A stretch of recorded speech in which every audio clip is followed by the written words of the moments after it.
Åh, det er noen utenfor. Nei, det er noen i nettet.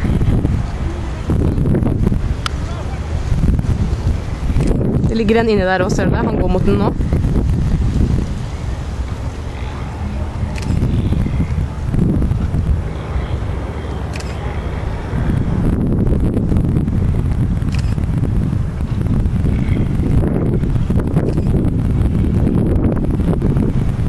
Jeg tror han holder den under, jeg.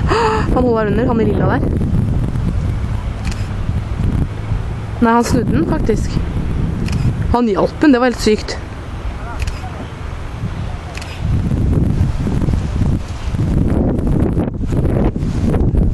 Husk å ta kortet, Camilla. Eller kanskje vi skal ta lange, kan de få redigere det.